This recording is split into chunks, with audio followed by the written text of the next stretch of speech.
Hero Raj Tarun and Lavanya case ఎక్కడ మొదలైంది, ఎక్కడికి వెళ్ళింది? నిజంగా మీరు వింటే అండి రాళ్ళిచ్చి కొట్టి చంపేస్తారు మనిషి. ఈ వ్యక్తి మాత్రం ఎంటర్ అయిన తర్వాత కేసు మొత్తం కంప్లీట్ యూటర్న్ తీసుకుంది. కళ్ళ ముందు ఫ్యాక్ట్స్ కనబడుతున్నప్పుడు కూడా డ్రగ్స్ కూడా పక్కకు పోయి ఏదైనా క్యాస్ట్ బేస్డ్ పాలిటిక్స్ నాకు లిటరలీ నరాలు అట్లా. మీరెందుకు వాళ్ళ అమ్మ అది అన్నావు నువ్వు? మీరు పెయిడ్ ఆర్టిస్ట్ కదా, నేను గొప్ప పని చేశాను. అసలు ఆమె అల్టిమేట్ గా ఏం ఆశించి ఇదంతా చేస్తున్నారు? నువ్వు నీ నాన్నకే పుట్టావా? కళ్యాణ్ దిలీప్ గారి దగ్గర ఆవిడ ఓపెన్ అయ్యారు, మీ దగ్గర రాజ్ తరుణ్ గారు ఓపెన్ అయ్యారా? అంటే నీచమైన మనుషులు ఉంటారు అసలు అని చెప్పి అనిపించింది. Hey guys, welcome to our channel. నేను Priyadarshan. Hero Raj Tarun and Lavanya case ఎక్కడ మొదలైంది, ఎక్కడికి వెళ్ళింది, అసలు ఏం జరుగుతుంది మనకు అసలు ఏం తెలియట్లేదు. బట్ ఈ వ్యక్తి మాత్రం ఎంటర్ అయిన తర్వాత కేసు మొత్తం కంప్లీట్ యూటర్న్ తీసుకుంది. అప్పటి వరకు ఒక కోణంలో చూసిన వాళ్ళందరూ ఇదా నిజం అనే అవాక్ అవుతూ కొన్ని విషయాలు అయితే తెలుసుకుంటూ ఉన్నారనమాట. ఆయనే ప్రముఖ ఆర్జే శేఖర్ భాష గారు మనతో పాటు ఉన్నారు, మాట్లాడదాం. హాయ్ అండి, ఎలా ఉన్నారు? Yeah, so first of all మీరు ఒక పోరాటం అని చెప్తున్నారు. సో ఈ చట్టాల్లో చాలా దారుణమైన చట్టాలు మగాళ్ళకి ఎగనెస్ట్గా ఉన్నాయి. ఎంత దారుణం అంటే, ఇప్పుడు ఇవాళ రేపట్లో అమ్మాయి అబ్బాయి ప్రేమించుకోవడం సహజం, చాలా చూస్తుంటాం లవ్ అఫైర్లు. ఈ అమ్మాయి అబ్బాయి ప్రేమించుకున్నప్పుడు ఒక పర్టికులర్ టైంలో అబ్బాయి వద్దనుకొని వెళ్ళిపోవచ్చు, అమ్మాయి వద్దని వెళ్ళిపోవచ్చు. నేను జనరల్ చెప్పాలంటే చాలా మంది అమీర్పేటలో ఎక్కడికి నుంచో వస్తారు చదువుకోవడానికి, లేకపోతే ఏదో అక్కడ పని చేసుకోవడానికి. ఎక్కడో కొత్త వాళ్ళు పరిచయం అవుతారు, కొన్నాళ్ళు లవ్లో ఉంటారు. ఉన్న తర్వాత ఎందుకంటే బేసికలీ వీళ్ళకి 15,000 జీతం వస్తే వాళ్ళకు 20,000 జీతం ఉండేవాళ్ళు పక్కన ఉంటారు. అందమందిని చెప్పను, కొంతమంది ఏం చేస్తారంటే ఒక 1 or 2 years గడిపిన తర్వాత వాళ్ళ ఇంట్లో వాళ్ళు పెళ్ళి అంటారు. వీడు చూస్తే ఇంకా 20,000 ఇంతే ఉంది, వీడేం పోషించగలరు. వాళ్ళు ఏదో అమెరికా సంబంధం చూస్తారు. సారీ రా, మా ఇంట్లో వాళ్ళు అంటే ఇదేంటి మనం లవ్ చేసుకున్నాం కదా అంటే, మా ఇంట్లో వాళ్ళు ఒప్పుకోవట్లేదు, అది ఇది ప్రాబ్లం అవుతుంది. అదేంటే లేదు నువ్వు ఒప్పుకోవాల్సిందే అంటే, ఎప్పో చెప్తే అర్థం కాదా అంతే. సో ఇలా అమ్మాయి వద్దు అందనుకో, నువ్వు మూసుకొని వెళ్ళిపోవాలి. ఏ రకంగా గొడవ చేయకూడదు, గుర్తుపెట్టుకో. అదే గనక నీకే ఏదన్నా ప్రాబ్లం అయ్యి మీ ఇంట్లో ఒప్పుకోక, మా ఇంట్లో ఒప్పుకోదు అదే అమ్మాయి కనుక నువ్వు కావాలి, నువ్వు వద్దు అన్నావు, ఆ అమ్మాయి కనుక నువ్వే కావాలి అని చెప్పి వెళ్ళి కేసు పెట్టింది అనుకో, ఓకే, నీకు 10 ఏళ్ళు జైలు శిక్ష. అంటే దీని అర్థం ఏంటి?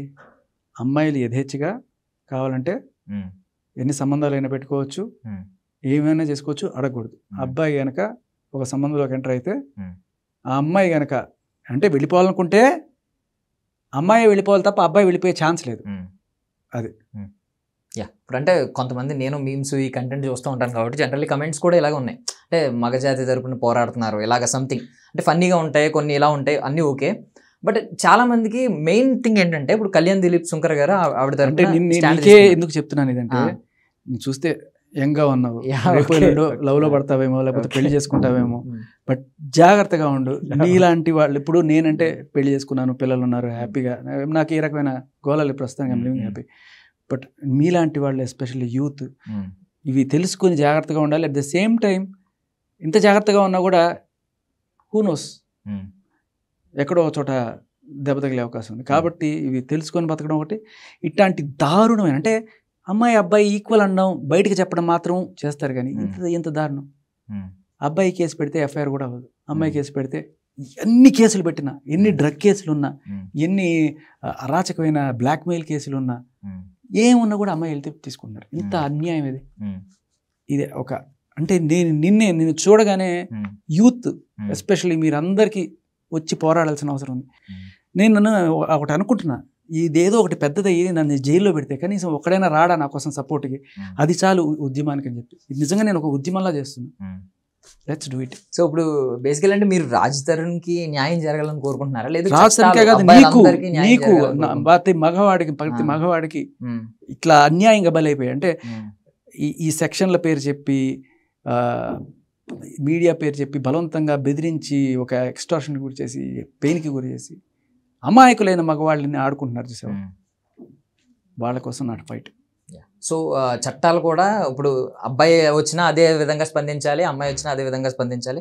మీడియా కూడా అమ్మాయిని సాఫ్ట్ కార్నర్గా చూడడం, అబ్బాయిని వేరేగా చూడడం కాదు అనేది మీ రెస్పెక్ట్ ఉమెన్ మాత్రమే కాదు, give respect and take respect, ఇది ఉండాలి ఎక్కడైనా సరే. అమ్మాయి వచ్చి పచ్చి బూతులు తిడితే కేసు లేదు, అబ్బాయి వచ్చి ఊరికే అలా చూసినా కూడా కేసు పెట్టచ్చు. నన్ను ఓరగా అదో రకంగా చూశాడు అని చెప్పి కేసు పెట్టచ్చు. అవుట్రేజింగ్ మోడెస్టీ ఆఫ్ ఉమెన్ అని అంటారు. మగాడికి శీలము మానం అనేది పోలీసు దృష్టిలో లేదు, చట్టంలో లేదు. వాడు ఒక కుక్క మగాడు అనేవాడు కాదు. మేము కూడా మనుషులమే, మాకు చీము నెత్తురు ఉన్నాయి, మాకు పౌరుషం ఉంటుంది, మాకు రైట్స్ కావాలి, మనుషుల్లా బతకనివ్వండి. ఈ మధ్య కొత్తగా న్యాయ చట్టం మార్చారు, BNS 68, 69, దారుణమైన చట్టం. సంసారం కూడా చేయలేరు మనుషులు. జనరల్లీ మీ యూట్యూబ్ ఇంటర్వ్యూస్ కింద కొన్ని కమెంట్స్ ఏంటంటే చాలా మంది మెయిన్ క్వశ్చన్ అసలు మీరు ఎందుకు ఇంత సపోర్ట్ చేస్తున్నారంటే, ఇప్పుడు కళ్యాణ్ దిలీప్ శంకర్ గారు ఉన్నారంటే ఆయనకి ఫీజు రెమ్యూనరేషన్ ఉంటుంది, దట్టు పక్కన పెడితే ఆవిడ ఓపెన్ అయ్యి ఆయన దగ్గర చెప్పుకుంది. మేబీ ఆయనకి ఏది నచ్చిందో, ఏది జెన్యూన్ అనిపించిందో, ఏది న్యాయం అనిపించిందో ఆయన స్టాండ్ తీసుకున్నారు. బట్ మీరు ఎలా స్టాండ్ తీసుకుంటున్నారు ఒక వ్యక్తి పక్కన? మీరంతా లైఫ్ లో కూడా లేరు కదా అని చెప్పి. ఇది అంటే నేను ఖచ్చితంగా అడిగినా చేసేవాడిని, అడగకపోయినా చేసేవాడిని, కానీ నేను ఇది చేయాలనుకుని కూడా లేదు. ఎలా అంటే ఇలాంటిదే నా జీవితంలో ఒకటి జరిగింది. సరే అయినా కూడా నేను దీంట్లోకి వచ్చేవాడిని కూడా కాదేమో. రోజు చూస్తున్నాను, ఉడికిపోతున్నాను, పాపం బాధేస్తుంది. ఈ టైంలో నాకు ఒక టీవీ మన యూట్యూబ్ ఛానల్ నుంచి ఒక ఫోన్ వచ్చింది. సార్ మీరు దీని గురించి ఏమన్నా స్పందిస్తారా అని చెప్పి. ఎందుకు జనాలు ఈ క్వశ్చన్ అడగట్లేదు? ఒక డ్రగ్ అడిక్ట్ని పట్టుకొని తీసుకెళ్ళి అందరూ ఎందుకు ఎక్కిస్తున్నారు అనేది నా ఫస్ట్ క్వశ్చన్ అనమాట. ఆవిడకి ఏ ప్రాబ్లం అయినా ఉండి ఒక డ్రగ్ అడిక్ట్ని తీసుకొని, అప్పటిదాకా 5 నెలల క్రితం ఆవిడని డ్రగ్స్ సరఫరా చేసే మహిళ అని చెప్పి చాలా నీచంగా రాసిన ఇదే మీడియా లావణ్య గారు అయిపోయారు ఆవిడ సడన్ గా. ఆవిడ మహిళా కార్డు ఇవన్నీ గుర్తొచ్చేసినాయి అందరికి సడన్ గా. అది ఎప్పటికీ గుర్తులేదు, అంటే లాస్ట్ మెమరీ అనమాట. ఒక్కటే కాదు 2 కేసులు. ఫస్ట్ ఒక డ్రగ్ కేసు, దాంట్లో ఏదో తుటిలో తప్పించు అంటే A11 గానే దేంట్లో ఉంది. 2వ డ్రగ్ కేసులో డైరెక్ట్గా దొరికిపోయింది పెట్లర్గా. జైలుకి వెళ్ళి వచ్చింది 45 డేస్ చేంజ్ కూడా. ఇటువంటి మనిషిన అంటే ఏమన్నా ఉద్యమం చేసి వచ్చిందా? ఇప్పుడు గాంధీ గారు జైలుకి వెళ్ళి వచ్చారో తీసుకొని ఇంటర్వ్యూ చేయి. కేసీఆర్ గారు ఉద్యమం చేశారు, ఆయన ఇంటర్వ్యూ చేయి. ఏదైనా ఉద్యమం చేసి జైలుకి వచ్చిన వాళ్ళు ఓకే. డ్రగ్స్ అమ్మి జైలుకి వెళ్ళి వచ్చి కూర్చున్న వాళ్ళని నువ్వు కూర్చోబెట్టి రెండమ్మ అని పెద్ద పెట్టి వేసేది ఏమైనా సంకేతాలు ఇస్తున్నారు మీరు? ఏమనిపిస్తుంది ఎవరికైనా? ఒక మాఫియాగా కుమ్మక్కయ్యి ఎంతో కొంత ఎక్స్టార్షన్ చేసి ఛానల్ కొంత, మీరు కొంత, నేను కొంత, ఇలా పంచుకుందాం, ఒక కేక్ వస్తే అందరం తల కట్ చేసుకుని తిందాం అనుకుంటున్నారా అని చాలా మందికి అనిపిస్తుంది. లోపల ఏం జరుగుతుందో నిజంగానే నువ్వు హందర్ది ఫీల్ అయ్యి అమ్మాయిని హెల్ప్ చేయొచ్చు. కానీ కళ్ళ ముందు ఫ్యాక్ట్స్ కనబడుతున్నప్పుడు కూడా నువ్వు చేస్తే దిలీప్ శంకర్ గారిని నేను తప్పట్ను. ఆవిడ ఈ ఫ్యాక్ట్స్ అన్నీ ఆవిడ ఇప్పుడు నాకు హెల్ప్ చేయండి అన్నప్పుడు నా గురించి నెగిటివ్ నేను ఎందుకు చెప్తాను? చెప్పను కదా. ఇవేమి చెప్పుండదు ఆవిడ ఏం చూపించింది? ఆ ఫోటోలు, పాత ఫోటోలు, ఎప్పుడో కలిసి ఉన్నవి, దాంట్లో కొట్టిన ఫోటోలు చూపించింది. కానీ ఆయన కొట్టినట్లేదు, ఆవిడకి రక్తాలు కానివి ఇవన్నీ కూడా ఎక్కడో అంటే మస్తాన్ సాయి కొట్టినవి కొన్ని, ఆ కమ్యూనిటీలో పక్కన సెలబ్రిటీతో పెట్టుకున్న గొడవలో తగిలిన దెబ్బలు కొన్ని, ఇలా ఏ ఫోటో అయినా సరే ఇది చేసింది. అండ్ నాకు క్లియర్ సాక్ష్యాలని రాజ్ తరుణ్ ఎప్పుడు కొట్టలేదు. అండ్ మస్తాన్ సాయి కొట్టినప్పుడు కూడా రాజ్ తరుణ్ అమ్మాయి వదిలే ఇంత దరిద్రం చేసిన తర్వాత కూడా, అండ్ మస్తాన్ సాయి ఇదే రకంగా బూతులు తిడితే మస్తాన్ సాయి తరపుడు కొట్టేవాడు, అందుకని ఆయన మీద కేసులేని. బట్ అప్పుడు కూడా రాజ్ తరుణ్ అమ్మాయి కొట్టదు. అంత మంచివాడు. అటువంటి వాడిని వాళ్ళ నానా హింసలు పెడుతున్నారు. ఇంత పాపం వస్తుంది నిజంగా చెప్తున్నా కదా. కళ్యాణ్ దిలీప్ గారి దగ్గర ఆవిడ ఓపెన్ అయ్యారు, మీ దగ్గర రాజ్ తరుణ్ గారు ఓపెన్ అయ్యారా? అంతలాగా ఏంటి అసలు? రాజ్ తరుణ్ ఎక్కడున్నాడు చెప్పాల్సింది చెప్పి వెళ్ళిపోయాడు. నేను రాజ్ తరుణ్ ఎంత ఎంబడపడ్డాను తెలుసా? భయ్యా నువ్వు చూపించావా ఎఫ్ఐఆర్? అది ఒకటి, నువ్వు మస్తాన్ సాయితో ఎఫ్ఐఆర్ ఉందని చెప్పావు, అది కావాలని చెప్పి మెసేజ్ చేశాను. ఒక్కసారి స్పందించాడు, భయ్యా I will call you bro అన్నాడు. ఇంకా సరే వేస్తాడేమో అని చెప్పి నేను తర్వాత రకరకాల నాకు ఇట్లాగే జరిగింది చూడు భయ్యా, ఈ వీడియోస్ చూడు, సేమ్ ఎలా నువ్వు దీన్ని ఎలా తప్పించుకోవాలి, ఎలా ఇది చేయాలి అని చెప్పి నేను చెప్తాను, కొంచెంగా తీసుకోవాలి అని చెప్పాను. చెప్తే కూడా ఏ రకమైన రెస్పాన్స్ లేదు, అయిపోయింది. బట్ నేను అప్పటి నుంచి వీడియో చూస్తున్నాను, గుంటూరు అని చెప్పాడు, ఎత్తుకుతున్నాను మొత్తానికి ఏదో కష్టాలు పడి పట్టాను. కానీ ఒకటి, దిలీప్ శంకర్ గారికి ఇన్ని ఎవిడెన్స్లు ఆవిడ ఇచ్చినప్పుడు ఆయన ఏం చెప్పారు చాలా క్లియర్గా గమనించాల్సిన విషయం. నాకు ఎవరో ఎన్ఆర్ఐ ద్వారా, తెలుగు ఎన్ఆర్ఐ సభలో మొత్తంగా ఆవిడ ద్వారా ఈవిడ లావణ్య అనే ఆవిడ నాకు అది జాగ్రత్తగా ఇక్కడ మనం గమనించాల్సిందంటే ద్వారా లావణ్య చౌదరి ఇక్కడ అండర్లైన్ చేసుకోండి. లావణ్య చౌదరి అనే అమ్మాయి నాకు దగ్గరికి వచ్చింది. సరే ఇట్లా జరిగిందని చెప్తే సరే అమ్మా ఏవో తీసుకురా, ఆ బలాబలాలు ఏవో చూస్తాను, చూసిన తర్వాత అది చేసుకుంటా అంటే ఆవిడ ఆ రోజు రాత్రికి రాత్రి 170 ఫోటోలు ఎంతో పంపించింది. వాళ్ళ కాల్ రికార్డ్స్ ఇవన్నీ పంపించిన తర్వాత ఇవన్నీ చూసిన తర్వాత దీంట్లో మ్యాటర్ ఉంది, నేను తీసుకుందాం అని చెప్పి టేకప్ చేశాను. నేను అడిగేది ఏంటంటే దిలీప్ శంకర్ గారు ఇన్ని ఆధారాలు పంపించినవాడు, మీ లాయర్ కూడా కాబట్టి ఓ ఆధార్ కార్డు పాన్ కార్డు అడగలేకపోయారా? ఖచ్చితంగా చూడాలి కదా, లాయర్ అన్నప్పుడు ఆవిడ పేరు అదేనా, ఒరిజినల్ నేమ్ ఏంటి చూసినప్పుడు ఆవిడ పాన్ కార్డ్ చూడండి, ఆవిడ ఆధార్ కార్డ్ చూడండి, ఎక్కడా కూడా లావణ్య అనే ఉంది. కానీ మీరు ప్రెస్ ముందు లావణ్య చౌదరి అని ఎందుకు సంబోధించారు? ఎందుకు? ఏదైనా క్యాస్ట్ బేస్డ్ పాలిటిక్స్ ఏదైనా చేద్దామనే అంటే అలా మన క్యాస్ట్ కాబట్టి ఈ అమ్మాయికి ఏదైనా సపోర్ట్ చేద్దాం, అది కూడా అంటే చేయడంలో తప్పలేదు. దాన్ని అరే డ్రగ్స్ అమ్మేవాడు నా క్యాస్ట్ అయితే ఏంటి, కాకపోతే ఏంటి, అక్రమ సంబంధాలు పెట్టుకునేవాళ్ళు, డ్రగ్స్ అమ్ముకునేవాళ్ళు వాళ్ళ క్యాస్ట్ని చెప్పుకోవడానికి సిగ్గుపడతాం మనం, పిచ్చా.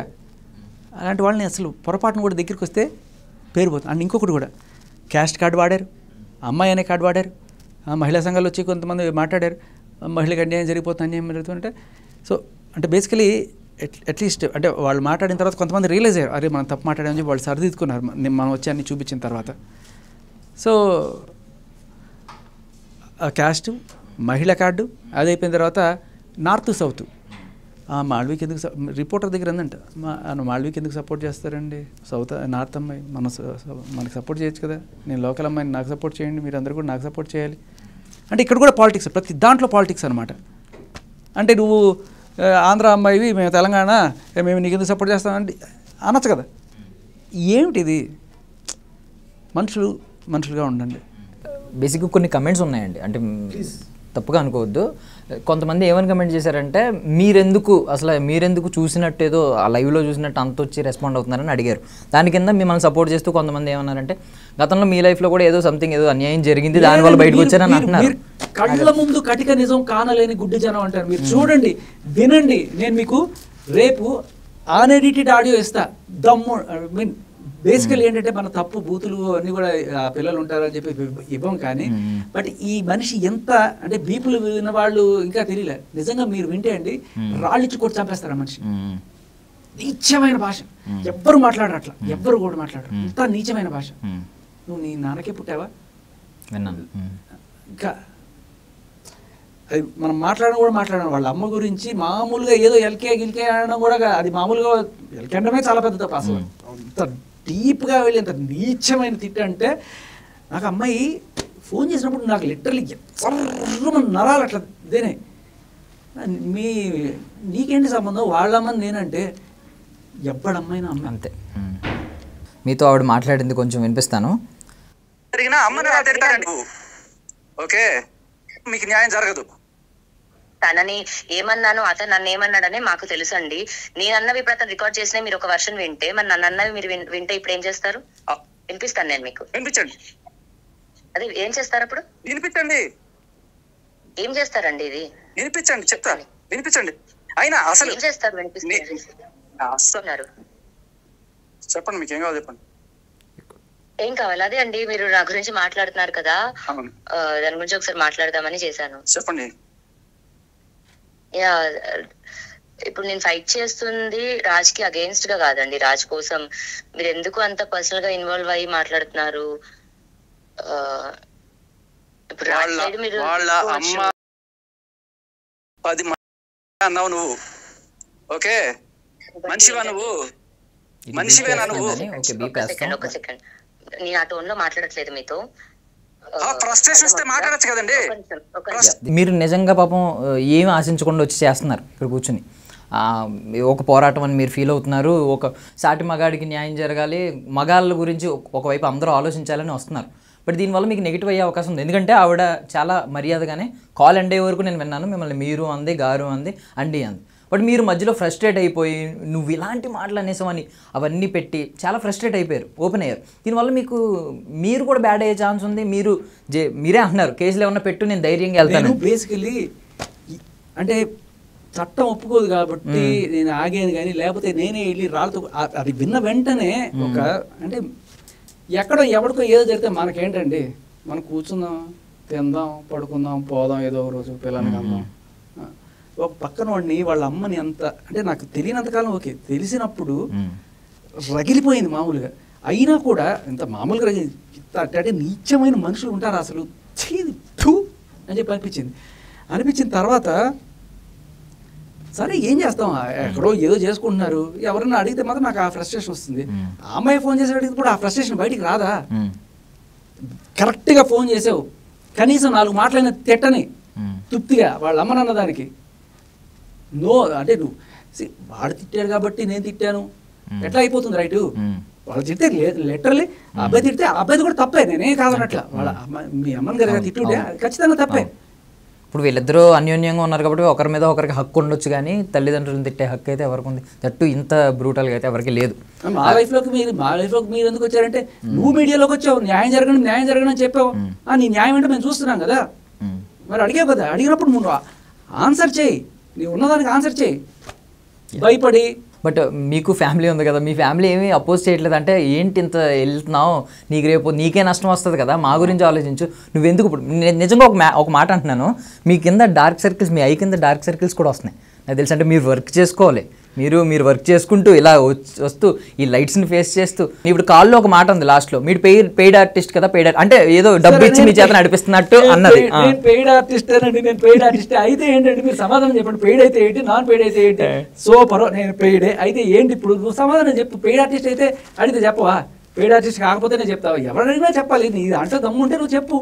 పెయిడ్ ఆర్టిస్ట్ అయితే కాకపోతే ఏంటి? మీ ఇంట్లో వాళ్ళు ఏం అనట్లేదు, ఎందుకు ఇంత అలాగే ఇంత నీకు నష్టం జరగవచ్చు కదా, మనకి నష్టం జరగవచ్చు కదా, నువ్వు అనవసరంగా నువ్వు ధర్మం వైపు నిలబడి. నిజంగా రావాలనుకుని దీంట్లోకి రాలేదండి, కానీ నాకు ఇట్లాంటివి చూసినప్పుడు స్పందన ఎక్కువగా ఉంటుంది, రగిలిపోతూ ఉంటుంది అనమాట. కానీ పొద్దున్న లేచి నా మన నేను పోతూ ఉంటాను, నా పని నేను చేసుకుంటుంటాను. ఎవడన్నా ఫ్రెండ్ ఫోన్ చేస్తే ఆ ఫ్రస్ట్రేషన్ కక్కుంటూ ఉంటారు.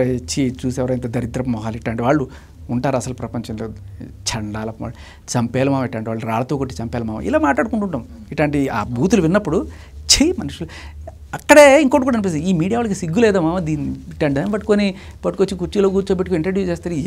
ఏం కనకారం చేసింది మామ ఇది? ఏమన్నా సైంటిస్టా లేకపోతే ఇంకేమన్నా? ఇట్లాంటి వాళ్ళని మనం పిల్లలకి ఆదర్శంగా చూపించేది. అక్రమ సంబంధాలు పెట్టుకుని డ్రగ్స్ పెట్టుకుని ఇలా మాట్లాడుకుంటూ ఉండేవాళ్ళు. ఆ ఫ్రస్ట్రేషను ఎప్పుడైనా ఒక మీడియా చాలా వాళ్ళు ఫోన్ చేసి ఫస్ట్ టైం ఏమైనా స్పందిస్తారని, అందరూ ఒక రకంగా అదే నేను ఒక రకంగా అంటే ఎవరు ఫ్యాక్ట్స్ లోపలికి వెళ్ళాలి. నా బ్రెయినే మ్యానుఫ్యాక్చరింగ్ డిఫెక్ట్, ఏదైనా కూడా జర్ర మన మొత్తం మైన్యూట్లో కనబడుతుంటాయి నాకు అన్ని. సారీ నేను ఏదో గొప్పలు చెప్పుకున్నాను, బట్ నాకు ఏదైనా ఇష్టమైన సబ్జెక్ట్ లేకపోతే ఇంట్రెస్టింగ్ సబ్జెక్ట్ నేను దాన్ని బాగా చూసినప్పుడు నాకు వీళ్ళు రైట్ క్వశ్చన్స్ అడగట్లేదు అనిపించింది. కింద కామెంట్స్ చూస్తుంటే కూడా ఆ మస్తాన్ సాయి గురించి చెప్పాడు కదా, అడగవయ్యా అంటే క్లియర్లీ అడిగితే లావణ్య గారు ఫీల్ అవుతారేమో. లావణ్య గారు ఏం చేశారు? స్వాతంత్ర పోరాటం చేసి వచ్చారా? డ్రగ్స్ నువ్వు అడగడానికి ఆ మాత్రం అడగడానికి కూడా ఉందా అంటే ఆవిడ చక్కగా ఆయన కూర్చోబెట్టి మనకి సంబంధం ఉందా అంటే లేదు కదా, ఏదో చిన్న గొడవ కదా మనకి అంటే చూసేవాళ్ళంతా ఎరిపప్పాలకు నమ్మేస్తారా? అరే యాంకర్ అడగరా కింద కామెంట్లు అడగవు. నేను చూసి ఇదంతా డ్రామా ఏమో, వీళ్ళంతా అసలు అప్పుడు అనుకున్నా ఇదంతా పెయిడ్ ఆర్టిస్ట్ ఏమో, పెద్ద కుమ్మకు హంబకు మొత్తానికి ఏదో ఒకటి ఆస్తి కాజేయడానికో లేకపోతే ఎంతో సెటిల్మెంట్ చేసుకోవడానికో అన్నట్టు అందరూ అనుకుంటారు చూసినప్పుడు. పెద్ద తెలుస్తుంది లేరే ఏం చేసినా, ఎవరో ఒకరిని పట్టడం, వాడి మీద పెద్ద కేసు అని భయపెట్టడం, మీడియా రావడం, ఛానల్కి కొంత లాయర్కి కొంత, అది ఇలా అనుకుంటారు అందరూ. నిజంగా ఎవరి స్టాండ్ వాళ్ళది ఉండొచ్చు. ఇలా నేను స్టార్ట్ చేసిన తర్వాత మీరు నమ్మరు, ఎక్కడెక్కడి నుంచో ఎవరెవరో ఫోన్ చేసి మీరు నమ్మరు. ఇలాంటి వాళ్ళు నా జీవితంలో ఫోన్ చేయలేదు. అంత పెద్ద సెలబ్రిటీస్ ఫోన్ చేసి శేఖర్ కరెక్ట్గా అడిగావు, ఎందుకు వీళ్ళు ఎవ్వరు అడగట్లేదు, నువ్వు అడిగావు.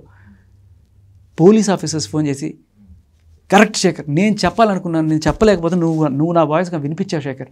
ఎక్కడెక్కడి నుంచి వచ్చాయి తెలుసు, అమెరికా నుంచి పెద్ద వాళ్ళందరూ ఫోన్ చేసి చెప్తే అమ్మో నేను ఇంత గొప్ప పని చేశాను అని చెప్పి అనుకున్నాను. అట్ ద సేమ్ టైం చాలామంది ఈ అమ్మాయి బాధితులు ఎవరైతే ఉన్నారో వాళ్ళు కూడా కాల్ చేసి భయ ఒక్కసారి మీకు రండి, ఈ ఇన్ఫర్మేషన్ తెలుసా, అసలు ఈ అమ్మాయి సినిమాలోకి ఒక సినిమా చేసిందనే విషయం తెలుసా, అది లెక్క అని ఒక మూవ్ ఉంది చూసావా అంటే నేను చూడడం. తర్వాత నేను ఈ న్యూస్లు చూసుకుంటూ వాటిలో తంబ్ నెయిల్ పెట్టినప్పుడు దాన్ని కూడా డీప్గా చూడడం, ఆ ఎఫ్ఐఆర్ నెంబర్ పట్టుకోవడం, ఆ నెంబర్తో కేసులు పట్టుకోవడం, ఇలా అన్నీ చేసుకుంటూ వెళ్ళానమాట. నువ్వు బలంగా నమ్మిన దానికోసం నువ్వు చేసే ఏ పని కూడా నీకు ఇంత కష్టం కలిగించదు. హాయిగా ఉంటుంది చేస్తుంటే. నీకు ఇష్టమైన పనిని నువ్వు చేస్తున్నప్పుడు నీకు అలసట అనేది తెలియదు. It self is a relief. And ఒక మంచి పని నువ్వు ఎప్పుడైతే మనస్ఫూర్తిగా చేస్తావో లోకం అంతా వచ్చి నీకు ఏకమై సపోర్ట్ చేస్తుంది. అదే జరిగింది నా దాంట్లో. నా గొప్పతనం ఏమీ లేదు, అంతే. సో ఇప్పుడు ఒక మాట అన్నారు, అంటే ఇప్పుడు ఆవిడ బయటికి రావడానికి ఇప్పుడు రీజన్ ఏంటంటే ఇదంతా డ్రామా చేయడానికి, డ్రగ్స్, ఆమె మీద ఉన్న డ్రగ్ కేసుని పక్క ద్రోవ పట్టించడానికి అన్నారు. అది ఎలా పక్కకి వెళ్తుంది అనేది, అంటే మీడియా అటెన్షన్, మీరు అన్నది మీడియా అటెన్షన్ క్రిస్టల్ క్లియర్. నువ్వు ఆవిడ పెట్టిన కేసు కంప్లైంట్ చూస్తే, ఇప్పుడు రాజ్ తరుణ్ మీద పెట్టిన కేసు చూస్తే ఏదో రాసి రాజ్ తరుణ్ నన్ను డ్రగ్స్ కేసులో ఇరికిచ్చాడు అని పెట్టింది. రాజ్ తరుణ్ ఏమన్నా సిఐనా ఎస్ఐనా నిన్ను తీసుకెళ్ళి అరెస్ట్ చేయడానికి? అంటే దాని అర్థం ఏంటి? క్లియర్ కట్గా నువ్వు పోలీసులకు లంచాలు ఇచ్చి కుమ్మక్కై నన్ను చెప్పించాను. బేసికలీ ఈ ఆరోపణ కూడా ఎందుకు చేయాలి? ఇది చాలా ఆవిడే రాసింది ఆ కంప్లైంట్. అసలు ఈ కంప్లైంట్ ఎఫ్ఐఆర్ కనీసం ఛార్జ్ షీట్ కూడా అయ్యే కంప్లైంట్ కాదు నిజం చెప్పాలండి. ఎందుకంటే మామూలుగా ఏదో ఇంత రిపీట్ అఫెండర్ పెట్టింది అసలు ఎఫ్ఐఆర్ తీసుకోరు ఇన్ ద ఫస్ట్ ప్లేస్. కానీ ఒకటి ఈవిడికి ఇంటర్నల్గా ఉన్న పోలీస్ ఆఫీసర్ ఎవరైనా హెల్ప్ చేసి ఉండాలి. లేదు ఇంత మీడియా హైప్ వచ్చింది కాబట్టి మనం కొంచెం జాగ్రత్తగా లేకపోతే అందరూ కూడా మహిళా సంఘాలు మనం దుమ్మెత్తి వస్తాయి పెట్టాలని ఆ ఉద్దేశం అయిండొచ్చు. కారణం ఏదైనా ఉండొచ్చు, ఎఫ్ఐఆర్ అయిపోయింది. అయినంత మాత్రాన ఇంకా ఛార్జ్ షీట్ అయిపోవాలంటే కొంచెం ఎంక్వైరీ జరుగుతుంది. ఎంక్వైరీ జరిగినప్పుడు ఇవన్నీ బయటకు వస్తాయి. వాళ్ళు ఇవి కూడా చూడలేదండి, ఒక టీవీ ఛానల్ కూడా చూడలేదంటే ఇంకా నేను ఈ పాటికి, ఎందుకంటే డిపార్ట్మెంట్ నుంచి నాకు చాలామంది ఫోన్ చేశారు, భయ మీరు కరెక్ట్గా చెప్పారు, ఇదిగో ఈ కేసులన్నీ ఉన్నట్టు ఎలా తెలుస్తాయి? లోపల ఇన్ఫర్మేషన్ ఎవరో ఒకరు చేసి చెప్తారు, ఇలా ఈ పిఎస్లో ఈ కంప్లైంట్ వచ్చేస్తాయి ఇంకా బయటికి ఎవ్వరు. ఎందుకంటే నువ్వు చేసినవన్నీ ఏదో పనులు, బయటకు వచ్చి నువ్వు అవతల వాడిని ఎదవ అంటున్నావు నువ్వు. అది అంటే ఇలా చూపించేటప్పుడు 3 ఏళ్ళు నీ మీద ఉన్నట్టు అవి చూసుకోవాలి కదా. మనకి ఏమి లేదబ్బా, నేను మహిళ కాబట్టి మొత్తం ప్రపంచం అంతా నాకు సపోర్ట్ చేసింది. ఎన్ని కేసులు పెట్టినా, ఎవరిని తొక్కినా, ఏం చేసినా మహిళ నన్ను సపోర్ట్ చేసేస్తుంది. ఒకటండి, ఇప్పుడు మీడియా నిజంగానే ఆవిడని, ఇప్పుడు మీరు అన్నట్టు లావణ్య గారు చేశారు, ఇవన్నీ ఓకే నమ్ముతాం. నిజంగా చట్టం దగ్గర కూడా అలాగే జరుగుద్ది అంటారు. ఇప్పుడు ఈ కేసు అదే అంటున్నా, డ్రగ్స్ కూడా పక్కకు పోయి ఎందుకు దీని మీద ఫోకస్ అవుతుందా చట్టం దగ్గర? అస్సలు అదే కదా. ఆ డ్రగ్స్ కేసులో 10 ఏళ్ళు పడుతుంది. అసలు మెయిన్ పాయింటే అది. డ్రగ్స్ కేసులో 10 ఏళ్ళు జైలు శిక్ష. 10 ఏళ్ళు. Can you imagine? అయిపోయింది లైఫ్, ఇంకేం లేదు. కూర్చొని అక్కడ ఆ పని ఈ పని చేసుకోవడమే. అది తప్పించుకోవడానికి ఏదో ఒకటి రీజన్ చెప్పడానికి కోసం రాజధాని నన్ను ఇరికిచ్చాడు. ఎందుకు ఇరికిచ్చాడు? మాల్వి మల్హోత్రాతో లీక్ పెట్టుకున్నాడు. ఆ లీక్ పెట్టుకుంటే వద్దు నేను నా పాటకు నేను చూసుకుంటా అని చెప్తాడు. దానికోసం నిన్ను ఇరికిచ్చి నిన్ను ఫ్రేమ్ చేసి ఇంత చేయాలి, అక్కర్లేదని వెళ్ళిపోతాడు. ఏముంది దాంట్లో? పోలీసులు చెప్పుకోవడానికి ఒక కథ అంతే. Okay, yeah. ఇప్పుడు ఇది ఒక పాయింట్ అన్నారు. ఇప్పుడు చాలా ఇంపార్టెంట్, ఇది చాలా ఇంపార్టెంట్. ఈ డ్రగ్ కేసులో ఇప్పుడు ఆమె కోర్టుకు వెళ్ళినప్పుడు డ్రగ్ కేసులో రాజ్ తరుణ్ కనుక ఈవిడికి డ్రగ్ తీసుకునే అలవాటు ఉంది, రోజు మా ఇంటి కింద చేసే రచ్చే అది, ఈ డ్రగ్స్ బ్యాచ్ అంతా వచ్చి నాన్న పెంట చేస్తున్నారు అని చెప్పి రాజ్ తరుణ్ చెప్పే సాక్ష్యం చాలా కీలకం అవుతుంది. ఇప్పుడు ఇంత పెద్ద మీడియా పరంగా రాజ్ తరుణ్కి నాకు ఇంత వైరం ఉంది అని చెప్పి ఆవిడ ఎస్టాబ్లిష్ చేస్తే ఏమవుతుంది రాజ్ తరుణ్ సాక్ష్యం? ఇప్పుడు రాజ్ తరుణ్ గారు ఎలాగో బయటకు రావట్లేదు, ఆయన చెల్లదు. అందుకనే at least maybe Raj Tarun information ఇచ్చాడో లేదో తెలియదు, ఇచ్చుంటాడేమో. ఇచ్చుంటే రాజ్ తరుణ్ రేపు సాక్ష్యానికి పిలుస్తారు, పిలిచినప్పుడు ఇది చెల్లదు. మామూలు బ్రెయిన్ అది. నువ్వు ఇవన్నీ చూపిస్తుంటే ఒక్కొక్కటి అమ్మాయికి రాసిన కంప్లైంట్లు చూస్తుంటే పిచ్చెక్కిపోతుంది. ఏంటి ఈ అబ్బాయి, ఒక అబ్బాయి మీద కంప్లైంట్ పెట్టింది ఈ మస్తాన్ సాయి, వీడు అమ్మాయిలతో సెక్స్ గర్ల్స్ అవన్నీ మాట్లాడేవాడు, అవన్నీ రికార్డ్ చేసుకొని వాటిని పెట్టుకొని బ్లాక్మెయిల్ చేసేవాడు, అది ఇది అని చెప్పింది. పోలీసులు అడుగుతారు కదా లాస్ట్ మళ్ళీ, ఏమమ్మా అవంటే, ఆ తర్వాత నన్ను కొట్టి పడిపోతే నేను పడిపోయిన సమస్యలిపోయిన టైంలో అతను నా ఫోన్ 2 తీసుకొని ఫార్మాట్ చేసేసాడు అని లాస్ట్ కంప్లైంట్. ఎవరు ఫార్మాట్ చేసింది? ఎవరు ఇందాక చెప్పారు కదా, ఈ మస్తాన్ సైట్లో రాసినట్టు మస్తాన్ సాయి కొట్టేసి పడేసి డిలీట్ చేశాడు. ఎందుకంటే అవేమమ్మా వీడియో అంటే డిలీట్ చేసేసాడు. ఈ రేంజ్ తెలివితేటలు నీకు ఇప్పటికైనా అర్థమైందా? ఆ కేసుకి ఈ కేసుకి లింక్ ఏంటో. అది ఇల్లు గురించి ఒకటి వచ్చింది, మీరు అంటే మాటల్లో మాట ఇల్లు కొట్టేద్దాం అన్నట్టు చూస్తున్నారు. వాళ్ళు పని ఎవరో అంటే మీ దగ్గర ఎవరో అంటే మీరు బాధపడి అలాంటి వాళ్ళు ఏం కాదు, లాయర్కి సపోర్ట్ చేసి మాట్లాడారు కళ్యాణ్ దిలీప్ శంకర్ గారు, అలాంటి వాళ్ళు ఏం కాదు అంటే వాళ్ళు కాదు ఇలా పంచుకుంటారు జనాలు అనుకుంటున్నారే. యా, బట్ నేను ఒకటి అడుగుతాను, అంటే ఇప్పుడు కళ్యాణ్ దిలీప్ శంకర్ గారే మీడియా ముందు చెప్తున్నారు, మేము డైరెక్ట్ జడ్జికి ఇచ్చాం, అదే వాళ్ళకి ఇచ్చాం, పోలీసులకి ఇచ్చాం సాక్ష్యాలు, ఇల్లు ఇచ్చేస్తామని ఆయనే అన్నాడు, మేమే వద్దని ఆపామని చెప్పి. మరి మీరు ఇల్లు గురించే ఇల్లు ఇచ్చేస్తానా ఆయన ఎప్పుడు చెప్పాడు? అంటే వాళ్ళు ఓపెన్గా చెప్తున్నారు కదండి, సాక్ష్యాలు మేము ఇచ్చాం పోలీసులకి అని చెప్పి. ఇల్లు ఎప్పుడు ఇస్తానన్నాడు? అంటే ఇదంతా రాకముందు నువ్వు భయభ్రాంతులకు గురి చేసి మనిషిని నాయన ఏదో నేను అదే చెప్పా, ఒక రాజధానికి మీడియా ముఖంగా చెప్పాను నేను, భయ్యా నువ్వు ఏదో భయపడిపోయి మీడియా అంతా వచ్చేసిందని చెప్పి ఏదో ఇచ్చి తప్పించుకుందాం. బేసికలీ ఏమవుతుందంటే 100 తప్పులు చేసిన అమ్మాయి నిర్భయంగా సిగ్గుగా బొంకుతోంది వచ్చి క్లియర్ కట్గా, నాకు వాడికి సంబంధం లేదంటే ఇంత కనబడుతుంటే, నేను డ్రగ్స్ తీసుకోలేదు, నన్ను అన్యాయంగా ఇరికిచ్చాడు అంటే 45 రోజులు చెంచలు కూడా జైలుకి పంపించారు వాళ్ళు ఇదే, ఇంత చేసి సిగ్గుగా బొక్కుతుంటే ఏమి చెయ్యి నువ్వెళ్ళి అంటే బేసికల్లీ మనిషి భయం అనమాట. ధైర్యానికి భయం భయపడుతుంది. ఈ అమ్మాయి ఏం చేసినా నేను అమ్మాయి నన్ను ఎవ్వడూ ఏం చేయలేడు అనే ధైర్యంతో ముందుకు వచ్చి చేస్తుంటే, అమ్మో మన అబ్బాయిలు మనం ఏం చేసినా మనల్నే తప్పు అనుకుంటారు అనే ఇది మనం ఫైట్ చేయాల్సింది.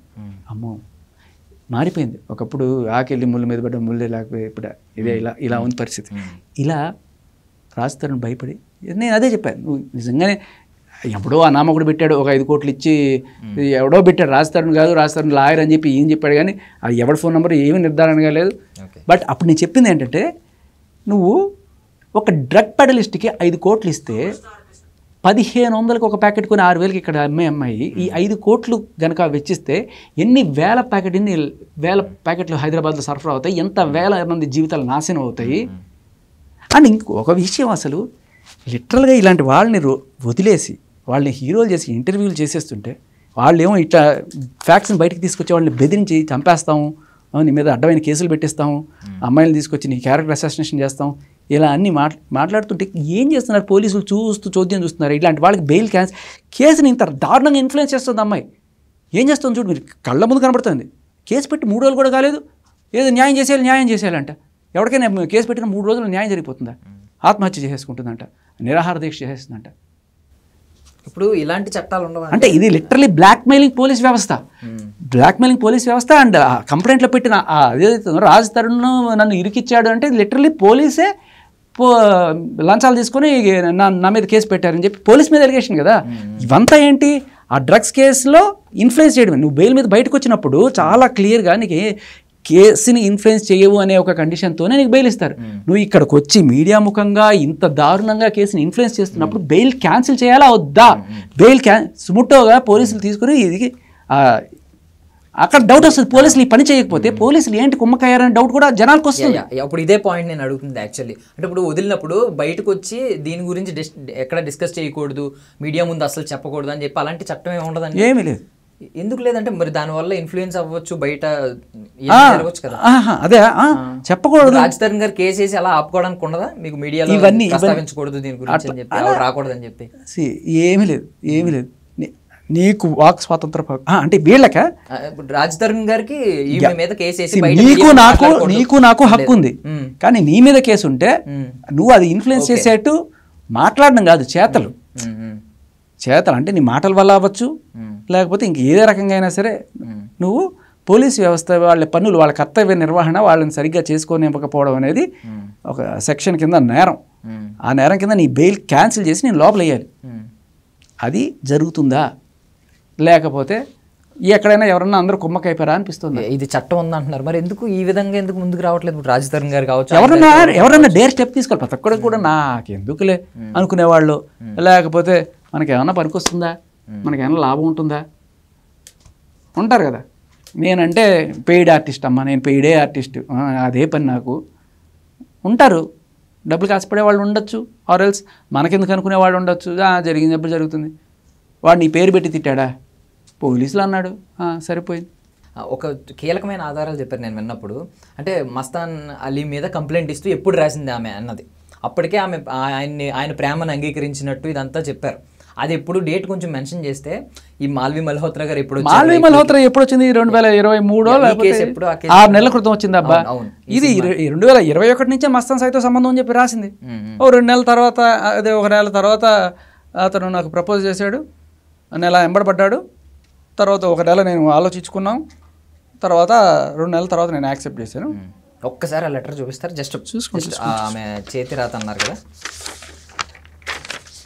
అదే అన్న ఇందాక ఇప్పుడు ఆవిడ అడిగే కొద్దీ నేను సాక్ష్యాలు ప్రొడ్యూస్ చేస్తూనే ఉన్నాను. ఆవిడ అడగకపోతే నేను తీసుకొచ్చేవాడిని కదా, ఆవిడ అడగకపోతే నేను ఎఫ్ఐఆర్ తీసుకొచ్చేవాడిని కాదు, ఆవిడ అడగకపోతే నేను కంప్లైంట్ కూడా తీసుకొచ్చేవాడిని కాదు. ఆవిడ ఇందాక కాల్లో ఒకటి అడిగింది, నువ్వు చూసావా, నీకు తెలుసా, ఏంటి సాక్ష్యం అంది. అంటే మస్తాన్ సాయి నేను కలిసి లాడ్జ్లో ఉన్నంత మాత్రాన అది జరిగిందని నువ్వు ఎలా ప్రూవ్ చేస్తావు? అది కూడా తెస్తా నేను, అది కూడా తెస్తా నేను, ఆ సాక్ష్యం. అంటే నువ్వు చెప్పినవే, ప్రతిదీ నువ్వు చేసుకున్నదే, నువ్వు రాసిచ్చిందే, నువ్వు మాట్లాడిందే నేను నీకు చూపిస్తున్నాను, చూడు. ఆఖరికి ఆమె నోటితో ఆమె నేను మస్తాన్ సాయితో అది జరిగింది అని చెప్పే సాక్ష్యం ఉంటే అంతకు మించిన ఇంకేం ప్రూఫ్ కావాలి? ఇప్పుడు నాకు ఒక పాయింట్ ఇందులో అనిపించింది ఏంటంటే, ఇప్పుడు అదే కంప్లైంట్లో మీరు చెప్పింది ఏంటంటే మస్తాన్ అలీ ప్రేమను అంగీకరించాను అని అన్నారు. అంగీకరించాను, మళ్ళీ అతన్ని నిలదీశాను పెళ్ళైందని తెలిసి, ఇవన్నీ కూడా ప్రూఫ్స్. ఇప్పుడు ఫిజికల్గా తప్పు చేశాను అనేది పొరపాటున జరగవచ్చు మధ్యలో. అది ఇప్పుడు పెళ్ళైన తర్వాత కూడా ఎవరైనా ఫిజికల్గా తప్పు చేసి మళ్ళీ వస్తే హస్బెండ్ క్షమించాడు అనుకోండి, మళ్ళీ కంటిన్యూ అవ్వచ్చు, ఇదంతా ఓకే. బట్ ప్రేమను అంగీకరించడం అనేది అంటే ఇక్కడ విడిపోయినట్టే లెక్క. ఇంకొక మనిషి ప్రేమకి లోపలికి వచ్చాడంటే, అదే నాకు ఇది అర్థమైంది ఏంటంటే, ఇప్పుడు ఒక మనిషి నేను ఇంకొక మనిషి లవ్ అంగీకరించానంటే ప్రీవియస్ ప్రేమ నాకు ఎండ్ అయిపోయిందని అర్థం. సో ఈ పాయింట్ అయితే ఆమె క్లియర్గా రాసింది అందులో. ఇప్పుడు ఇలా మీరు మాట్లాడుతుంటే, మీరందరూ కూడా మాట్లాడుతుంటే నాకు ఒక బలం, ఒక నమ్మకం. సో మీ పోరాటం ఎక్కడి వరకు వెళ్తుంది అనేది మీరే ఆన్సర్ ఇచ్చారు. అంటే ఆమె వస్తున్నంతకాలం నా ఫ్యూయల్ అయితే మీలో నా ఫ్యూయల్ ఎప్పుడు ఆగదు, మీరు పోరాడుతూనే ఉంటారని చెప్పారు. బట్ ఒక క్వశ్చన్ అడుగుతాను, అసలు ఆమె అల్టిమేట్గా ఏం ఆశించి ఇదంతా చేస్తున్నారు? అంటే లాస్ట్ డ్రగ్స్ కేసు నుంచి బయటపడ్డం సింపుల్. సైకో. ఇంకొకటి ఏంటంటే పంతం, నేను అనుకున్నది జరగాలి. రాజ్ తరుణ్ మళ్ళీ వచ్చి నా కాళ్ళ ముందు కూర్చొని నాతో బూతులు తిట్టించుకొని నాతో తన్నించుకోవాలి. రోజు ఈ బాహుబలిలో బల్లాల దేవసేన అక్కడ జైల్లో పెట్టేసి రోజు ఆయన హింసిస్తూ ఆనందం పొందుతుంటాడు కదా, సైకో. నిజంగా అలాంటి సైకోలు ఉంటారు.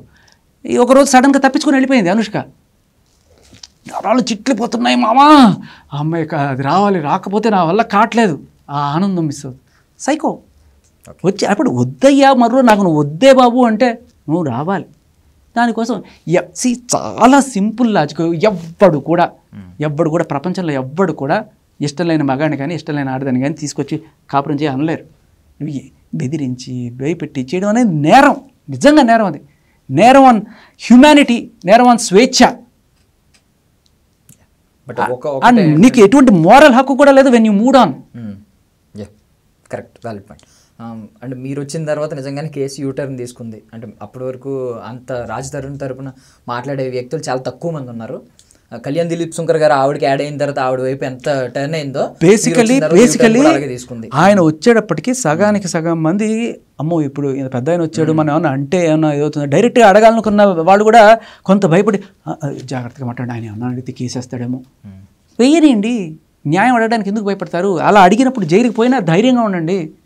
ఆ ధైర్యం మీలో ఉంటే ఇంకో అమ్మాయి ఎప్పుడు కూడా మిమ్మల్ని కేసులు పెట్టి ఇలా బెదిరించి చట్టం పేరు చెప్పి వీళ్ళు ఆడుకుంటుంటారు. మీరు భయపడినంత కాలం ఇలా బెదిరిస్తారు, అంతే.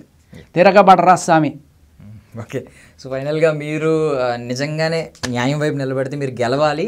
So I wish you all success అండి. Thank you.